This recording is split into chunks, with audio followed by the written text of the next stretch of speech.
Good morning, everybody. Thank you for being here. If you'd like to follow along, we'll be in the book of Ruth, chapter 3, starting in verse number 2. And Naomi here is giving Ruth some counsel on winning over Boaz. She says to him, "Is not Boaz our relative?" Right? Ruth chapter 3, verse 2. "Is not Boaz our relative, with whose young women you were?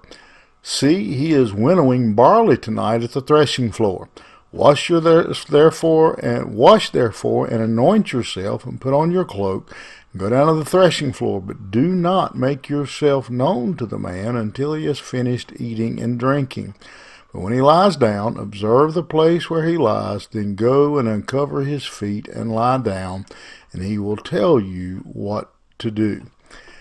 Naomi is giving Ruth here some counsel, some advice on how to approach Boaz, her kinsman redeemer. And we've talked about this role of kinsman redeemer in the previous chapter.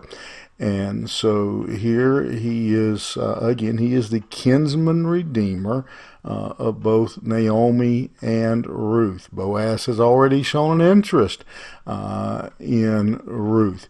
And again, he's been having his servants leave extra grain in the field so that Ruth could go out and pick it up. So he's been going out of his way. He's been doing extra to take care of Ruth, and obviously now they have their friendship, their relationship has been growing and has developed.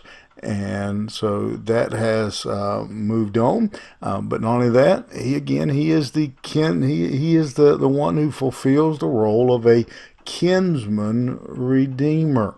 And so Naomi sees an opportunity here. She has hope. One of the things that Naomi hasn't often had is hope. But here she sees some hope in the future, the hope of being redeemed. Boaz would agree to marry Ruth. Actually, legally, and won't go through all that, but legally he had a responsibility. He had an obligation to consider it. And again, Ruth could have married anybody, but only Boaz could have served to be her kinsman redeemer. He was the one who filled that position and gave her that place. And again, there was a whole section of the law that spelled out the benefits, the responsibilities of being the kinsman redeemer. And so Naomi encourages Ruth. You need to pursue Boaz, and she tells Ruth, clean yourself up, put on some perfume, put on your makeup, do your hair. Don't bother him while he's working. Wait till he gets done working. When he gets done working, you go over and lay down at his feet. Now that may seem a little unusual dating practice for us today, but it would have been understood at that time. And so Naomi suggests to her again, clean up, get ready, put on some perfume that we and it just shows us here again how we come to Christ. We come to Christ dirty, but we come to Him desiring that cleansing that He presides. We need a change of clothes because our righteousness is as filthy rags, and so Ruth is directed to change clothes. But main thing I want you to see again is that little thing down there at the end where he says, lay down at his feet. That laying down at his feet was a sign or symbolic of service, of being a servant. She comes to him and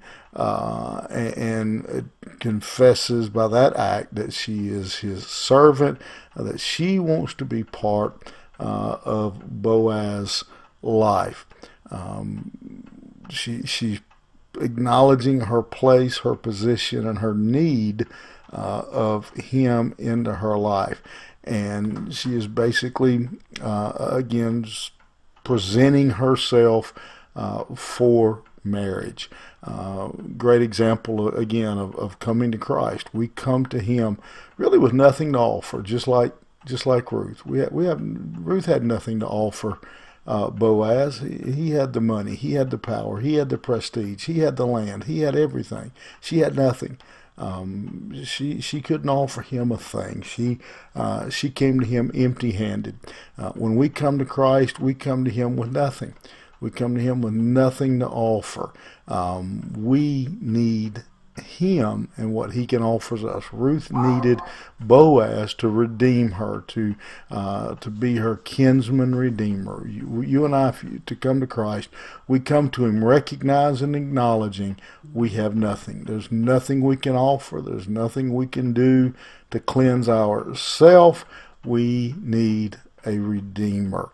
Remember that today. If you know Christ today, you came to Him empty-handed. You came to Him with nothing.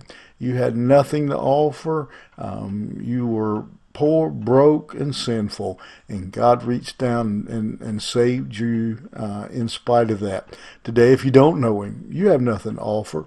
So many people today, I ask that. We use that question often in witnessing, that if you stood before God today and He asked you, why should I allow you to come into heaven, what would you say?